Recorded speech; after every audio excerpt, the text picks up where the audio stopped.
Hello and welcome back to my channel. My name is Mildly Gothic. If you're new here, what I like to do is a variety of artsy things, and today I am making another plushie. So this probably should have been filmed before I started this project, but I got really excited, and so you'll see footage in a second of what the original teddy bear looked like, but I did not take any pictures with it. So instead I'm just bringing back my creation from last year, which is my lovely Cthulhu. As you can see, he has wings. I've got a whole video. I'll link that in the corner of how I put him together. He's probably one of my favorites. He actually sits with me at work and my coworkers love him. But what I did today was a little bit similar, except not as drastic. So this teddy bear, I completely disassembled it and used the pattern to kind of create a new one. And what I'm doing instead for this one is basically using it as a base and piecing everything together. So you'll see more what I mean as we go through it, but let's get started. So apologies if you can hear the washing machine in the background, but the question I'm having with the teddy bear that I can't get in frame is kind of where to start. So what I think I'm going to do is I'm going to take off his feet. There seems to be a seam around the ends of both feet, because one of the things I definitely want to do is replace the feet with hooves, and I'm thinking of attaching some hooves to the hand as well. I'll probably also start by removing this big heart. We're going to start there so I can get some confidence before moving on to the head and all of that. So it is, in fact, seam ripper time. So I decided to start by removing the heart. It was attached at 3 points with a much thicker, stronger thread. So I simply broke those off and was able to remove the heart and set it to the side. Then came the task of finding a thread in the seam that I could rip without actually ripping the fabric itself, because I did still obviously want to use the base of the teddy bear. So last year, I don't think I was as concerned because I just kind of needed the general shape. This year, I needed to preserve the fabric, so I had to be much more careful to make sure I didn't just poke a hole or rip through the fabric itself. So I pulled and stretched the fabric where I felt a seam was until I was able to get a decent enough hole. And once I had a good opening, I started to remove the fluff, because if I took the fluff out, then I could actually start to flip it inside out, and it's so much easier to see the stitches if it's inside out. So all I needed was a way to get started, and then I could just flip it inside out and continue to seam rip off the foot. I had a little bit of trouble and got sidetracked because there were a variety of seams in the foot, but eventually I removed the entire foot and kind of deconstructed it so I could actually look at how it was constructed for utilization of creating the hooves for the bottom of it. But essentially just went around the ankle and seam ripped off the foot. Again, apologies about the washing machine if you can hear it. So we have taken the foot off, and there's some really interesting construction in here that I think I'm going to try to mimic. And that's these little support threads from the front to the back of the toe that kind of helped it keep that angled shape. I think when I put the hoof together, I'm definitely going to want to utilize that. So here's his little, here's the one leg, here's the other one. And what I, for some reason, thought is that I was going to be able to do this without turning this thing inside out, and I'm realizing that's entirely not the case. And so I'm going to go ahead and unstuff him through this hole, and then flip it inside out and then undo this foot. Because I think I'm going to make my life just a little bit easier if I do that. So, as stated, I just continued to remove fluff from the inside of the teddy bear so that I could flip out all of the fabric through the one ankle hole that I had created, and then seam rip the other foot off from there. Turning these things inside out is absolutely the easiest way to deal with them. Apologies in advance, but I need to show you the creepiest thing. I hate this look, so I'm going to remove these eyeballs and attempt to make this not as unsettling. Forewarning, the eyeballs do not get removed until much later, but in the meantime, I just used the base of the foot as kind of my outline for how I wanted the hoof to look. I did go for a more circular look overall. I was both trying to go for an oval and not, I don't know, I'm not entirely sure what I thought I was doing. But then, once I had my circle shape cut out, I cut out probably about an inch and a half-ish long strip of the black fabric to be my rim of the hoof. And I kind of cut these in a variety of angles. Some I tried to point down because I did try to make an angle for the hoof. I don't know how well it worked. I ended up having 4 pieces all the way around the hoof. there were the 2 top angle pieces and then the 2 bottom connecting pieces, so 4 seams overall. And I sewed all of those seams together before I pinned and sewed the edge of the hoof to the base of the hoof. I don't really show any of that pinning or sewing process, but that's entirely what happened. I sewed the seams of all the side pieces together before sewing it onto the base. I do think that was easier than attempting to just use one strip all the way around, which is something I totally could have done. I think in the end I kind of like the angled look. It helps give it a little bit more dimension, but overall the hoof construction was very simple. So what I have right now, besides terrible lighting, is a hoof. This is the light from my sewing machine, so it's throwing things off a little bit. So I've got a circle, and I sewed some of the pieces around it. We got kind of an angle shape. I think it might be a little too skinny. We're going to see. I'm not super sure how it's going. Wow, the lighting is bad. That's fine.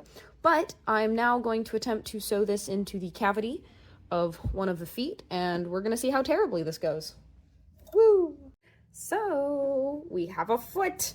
This thing will need to be lint rollered like no tomorrow when I'm done with it, and I don't think the foot will ever be fully free from the red. But honestly, I think that's kind of adorable. There's a little bit of a peek. You can kind of see what I was going for. Wow. All right, there's fuzz everywhere, and that's totally fine. But we have a little hoof, and I think that's so stinking cute. I do think I'm going to hand sew. I think I'm going to steal the supports from this because these are, nice and not stretchy. I do think I'm going to steal the supports from the original foot, and kind of where I did these 2, oh gosh, if I can even find them. So here's the top of the foot, where I kind of did these 2 side seams. I'm going to, I think, attach them there so it kind of keeps that in a little bit. But yeah, so there is one hoof. And did I measure or trace any of this out before completely sewing it? No, I did not. So now I get to figure out how to do the second one from scratch. But we've got 1 foot down, 1 foot to go, and then I think I'm going to do the horns because I'm still unsure how to deal with this bizarre situation that I'm not going to make you look at anymore. So, progress! So I'm using where these attachments were as the base of what I'm going to do here. So this back piece, I don't really have an identical copy of, so I'm just going to use kind of the end points over here. They're supposed to be relatively close, but I'm just going to use the seam, probably the center point of the top of the hoof here. And then I'm going to hand stitch where it's supposed to go on the front of the foot around the midline, just so that I don't have to worry about exposing the thread, because the thread I'm using right now is this dark red thread, and I don't have as much of the black thread. So I'm just going to hand stitch it into the felt to make it a little bit less obvious, but I'm going to sew down. And I'm actually going to be using, I did extract the piece from the bear, but that feels like a lot. So I'm actually going to be reusing a part of the ties that I used from one of my previous videos. And I'm going to just stitch those down right here on top of the seam in 2 places. I've left them super long so I can then just cut them to the size I need. And honestly, once I get the hoofs done, I'm gonna stuff it and see how it. All right, so filming this is becoming a nightmare because of the fuzzies everywhere. So now I've got these attached to the inner seam of the top of the hoof. And so when I turn the hoof in, we're going to then attach it to kind of the midpoint on the inside, but all that's going to be done from the outside. Also, if you're wondering how I'm turning this inside out now that I have both hooves attached, it's because I disconnected the muzzle, so that looks really creepy, which is why I haven't been showing it. So I'm using the face as my inside out right now, but let's get these hooves, those support pieces, and then stuff them. I can't wait. I swear in reviewing the footage for this, it is like I forgot how I've filmed any project I've ever done, so I sincerely apologize for the terrible angles. But essentially what I did was I hand stitched those support pieces to about what appeared to be the center line of the hoof. Didn't have to be super strong, so just did a few tacking stitches, basically just going back and forth a few times and making sure to tie it off securely on the inside. I did this with black thread so you can't really see it from the outside. And honestly, I genuinely think these helped the final product. I have noticed with amigurumi and like plushies I've made out of crochet that sometimes the shape of feet or things you want to be flat gets distorted, and honestly these supports help keep it with that really nice straight flat. So I'm very happy I discovered this technique, thanks to dismantling a pre-existing plushie. Anyways, but the feet are done and stuffed, and so I'm going to move on to creating the horns for this abomination. So the first thing I decided to do in the process of adding the horns was to seam rip off the ears, which were attached by 2 seams, which is a structure I did end up mimicking later. And there was one seam to actually sew the ears into the head, and there was another one actually sewing the ears shut.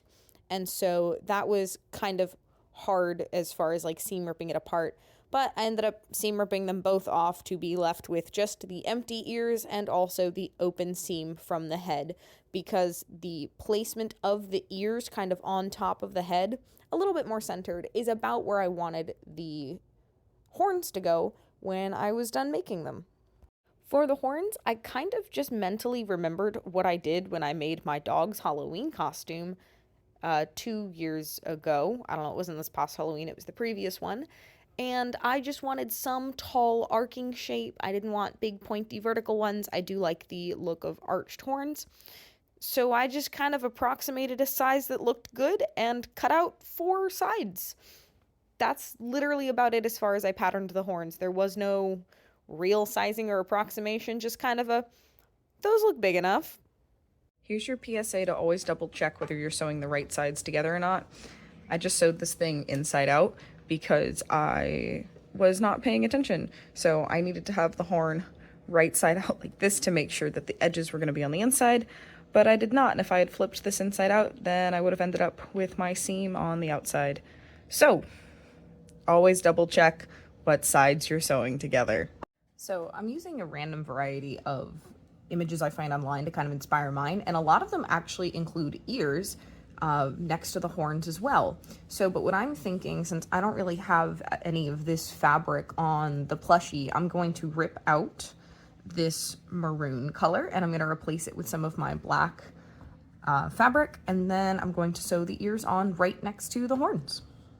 So we'll see how that looks. So one horn is sewn in, but before I sew up that side seam, I'm going to replace the ear, and I might do it just a little bit smaller because this does feel very large and I don't need them to be quite this big. So again, apologies for things not entirely being in frame, but I'll tell you the important thing I discovered from this process, and that is that the back piece for this ear was massive in comparison to the small centerpiece they did.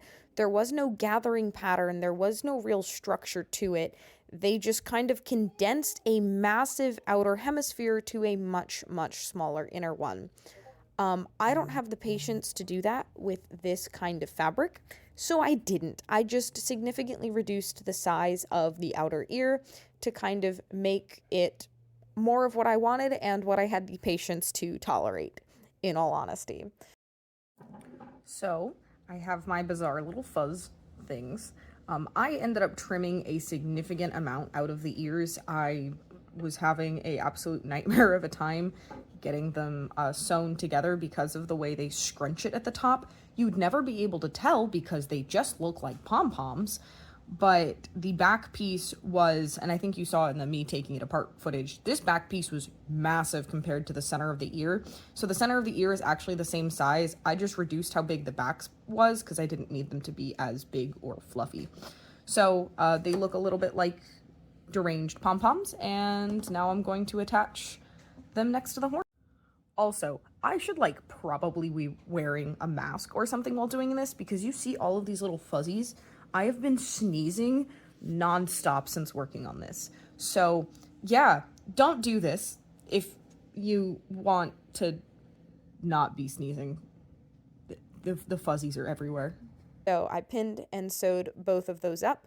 I stuffed the ears and then sewed them shut before pinning and sewing them into the final head. When I sewed the ears in, I did kind of condense that outer seam, and I made it so he had a more vertical head instead of the big, wide, fluffy one, because I wanted to kind of change the silhouette of the character a little bit as well. And so here's what it looks like turned inside out, or I guess right side out is the correct word for it. Still have to figure out how I want to do the muzzle, and I've got big button eyes to put on. So I've been kind of leaving this till last because unfortunately I think the only way I'm going to get around this is to actually cut it out of the fabric and then sew the muzzle onto there. So I'm just going to try to cut it kind of as around them as I possibly can, but I'm kind of obsessed with the way the horns and the ears turned out. This looks so stinking cute. And so I think I'm going to work on the muzzle and then figure out some of the smaller details. I do think I'm going to add just a very small set of wings to the back. If you've seen my Cthulhu plushie video, I did like a whole support system. I don't want to do that for this one. I just want to make like little baby ones that are there but don't really need to be supported. So I'm gonna do those as well, but I think it's finally time that I tackle the face. So gonna cut these eyeballs out, and maybe it'll stop looking quite so creepy. Because I mean, this thing looks. We're gonna not look at the eyeballs. That's just a little weird. It keeps freaking me out a little bit. So we're gonna cut those out and get going. But I kind of love that I was able to repurpose the ears. Gotta make sure that they are actually sewn on well. But here we are. So my unhinged way of initially planning at least how big the outer of the muzzle needed to be, but was by putting a black piece of fabric down in the head and kind of chalk marking the upper, lower, and outer edges of the circle, and then kind of cutting a circle larger than that because I do need it to be a 3D object. And then I decided that I was going to do 4 points of kind of drawing it in towards the center. I did a top, bottom, and 2 side ones. I then cut and sewed those. I cut those at angles, kind of pinned them together, saw if the shape looked about right, tried to get it to, again, kind of visually fit the hole that I had, sewed them up, and went for it. The muzzle is probably the part that I planned the least, and yet I think kind of came out really, really cute. I also used the inside of one of his ears to be the nose because I thought it was the perfect color and also literally the perfect size. I just kind of rolled all the edges underneath to create the flat and the point and top stitched it down with my maroon thread. And that's all I did for the muzzle. I didn't give him a mouth. I don't really think he needs one. I'd probably use black thread and you can't see it anyways. So I think the muzzle came out really cute and it was honestly really simple. So here's the nose. I used one of the insides of the original ears to make the little nose shape, which I think is ridiculously cute. And so now I just need to sew this onto the muzzle and get his big ol' eyeballs attached, which I have lying around here somewhere. I'll find them. I have them somewhere. But here's slight problem. This is the hole that I have to turn this thing inside out from. So what I think I'm going to do is I'm going to pin along the top seam of the more visible one and pin that all the way along so I can sew the top half with my sewing machine and leave a gap under here so that I can flip him right side out and then finish the stuffing. So I'll sew it fully together underneath the chin where it's not going to be quite as visible. So flip the inside out. And so this is why this is going to get a little fun. I can flip him more inside out. That's kind of the debate I'm having, is I did already kind of put some stuffing in the feet just to see how they were going to work. So I got to figure out how I want to, maybe I should just flip it entirely inside out and take the stuffing out. And that's exactly what I did. I flipped it fully inside out. And when it came to pinning the muzzle on, there was already a seam on the very center forehead. So I folded the fabric at that point so that I could line up the center of the muzzle with the center of the head and pin it on from there. And then went just a little left and right in both directions because I kind of needed to just kind of get the top half sewn on before stuffing it and then hand sewing on the bottom. Once I was done sewing half the muzzle on and he was fully flipped right side out, I started on the wings. So this is the back of the heart. I seam ripped it apart and pulled the stuffing to the side. I cut the heart piece in half and then folded over the corners so I could figure out what the largest double-sided wing I was going to be able to create was. Ended up not being super big, but that's completely okay. That's kind of what I wanted anyways, and I think they're kind of adorable being just these little dinky wings. So kind of then created these black strips of fabric that I decided I was going to sew along the top, very similar to how I did my Cthulhu. And so I sewed those on first, basically right sides together of the black strip on either side of the red pieces, so the black was in the middle of the two red. And then I top stitched the bottom of the red wing together. I tried to create a scallop shape. I don't think it worked super well, but you can tell what they're supposed to be. And then switching to a zigzag stitch, I did a single stitch from the corner of the wing to where that point of the scallop was supposed to be to create that definition for the middle part of the wing. So here are the wings. These were made with the back side of the heart, so their size was constrained to kind of the amount of fabric that I have because I did want them to be double-sided, but I didn't want them to be huge anyways. So they're gonna sit on the back like that, and I think that's just kind of adorable. They'll just flop around. My bobbin did change color in the middle because I don't unwind a bobbin to rewind it with the right color sometimes. I'll just like wrap a new color around an existing bobbin, and it actually magically changed color for me in the middle of sewing. So that's where that color change comes from, as I'll trim some extra threads away. So before I stuff and finish this guy off, I'm going to attach these to the back because I think I want these machine sewn on. So I'm just trying to figure out where those should sit. So he's just kind of splayed out right now.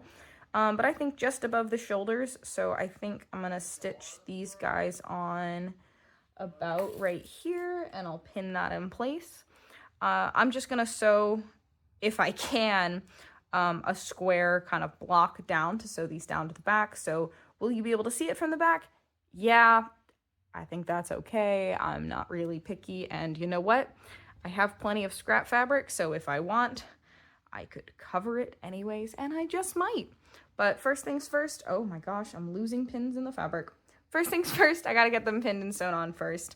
And then we're gonna stuff it, sew on the eyes, and he's done. Almost.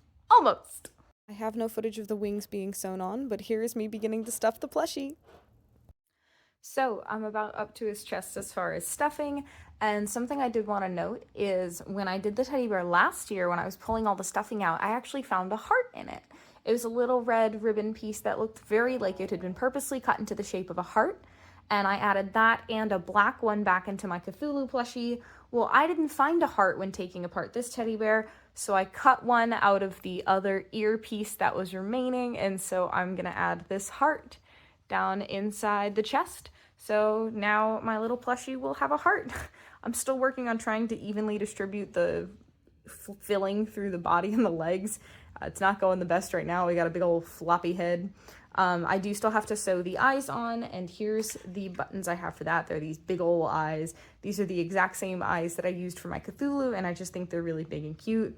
Are they gonna make them look a little creepy? Maybe, but honestly, I'm kind of obsessed with how this thing is turning out.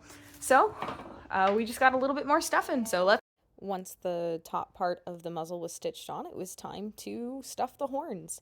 I started with that. The ears were already stuffed previously and fully sewn in, so no more stuffing went into the ears, but I stuffed the horns and then kind of continued stuffing and fluffing out the face. Before it was fully done, I did decide to sew those button eyes on so that I could actually still, get to the inside of the face. Just did a few stitches through the loops of the eyes, tried to get them symmetrical, and tried to get the buttonholes kind of lined up with each other. Not sure if it ended up entirely lined up, but that's all right. And then once that was done, I shoved more stuffing in the muzzle up in his face, trying to make sure everything was nice and even, and then kind of top stitched down the muzzle. The great thing, as much as I hated working with this red fabric, is it meant that any stitch you can't see. It doesn't matter if it's wonky or weird or out of place because the fluff just kind of hides it anyways. So this seam was probably a lot messier than the one I did on my Cthulhu plushie, but you can't even tell, so it's okay. So my boyfriend just gave me an idea, and it's brilliant, and I'm also a little mad. So here he technically is. He's got his big old stupid head, which is absolutely lopsided, and that's fine. He's got his nice horns. He's got his little wings in the back that are just covered in fuzz because, oh my god, this stuff sheds like no tomorrow. Little wings. They're sewn all the way up to here just so they would actually stay somewhat vertical, and there's a tiny little, should probably have a few more attachment points, but a little piece covering the connection in the back. But his belly looks kind of empty, right? He could be holding something.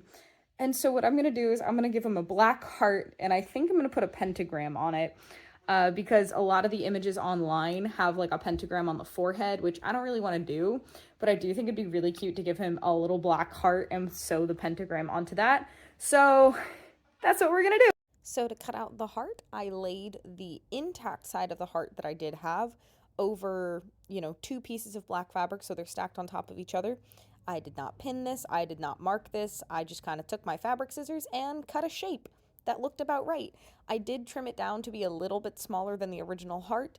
I didn't want it quite as big and fluffy, and that's probably why mine ended up a little bit lumpy in the end, but that's okay. Before I sewed it all together, I did freehand, using the zigzag stitch on my sewing machine, a little pentagram and a circle around it on one side of the heart. I did it in the red thread that I have. I didn't shorten the width or anything, so it's not like the most visible thing in the world, but it's definitely in there, and I think it's a nice little touch playing into everything. So once I had the pentagram sewn in, I then pinned the heart together and sewed a nice stitch all the way around, leaving a arguably way too small hole for me to turn this thing inside out from. But it worked out, so it's fine. Mistakes are just part of the process as long as you work with them and make them work for you. So I ended up struggling, but got this thing turned inside out, or right side out, and then started stuffing it. I saved all the stuffing from the heart too. So I stuffed it nice and full and then top stitched it down. The way I attached it to the bear was exactly the way the heart was attached to the original bear. I did not attach it to the chest, mostly because I should have done that first probably, and I didn't, so it would have just been really hard. And I think it's going to be fine. He's really just going to sit on my shelf. I don't think he's going to be, it needs a lot of support to kind of like hold it to his chest. So I just tacked it down to each hand, and it's honestly like the cutest finishing touch, and I'm so freaking happy I did it because I just think it makes it even more adorable and just another nod to the original form that he had, which was a Valentine's Day teddy bear, and now has horns and a nice little pentagram on a heart. Goodness, the lighting in this video is terrible, and the heart is really lumpy because I do a great job with making sure things look correct, but honestly, he's so cute. He is my weird little special Baphomet plushie. He's got his little tiny wings that you can barely see, but they're there, and also the more I look at it, they are like not centered, but it's fine. But here we are, look at him. I have turned a Valentine's Day teddy bear from this to this. Look at him. So definitely let me know what you think in the comments down below. Thank you so much for watching this. I'll include some better pictures of him in the outro, and I'll see you in the next one.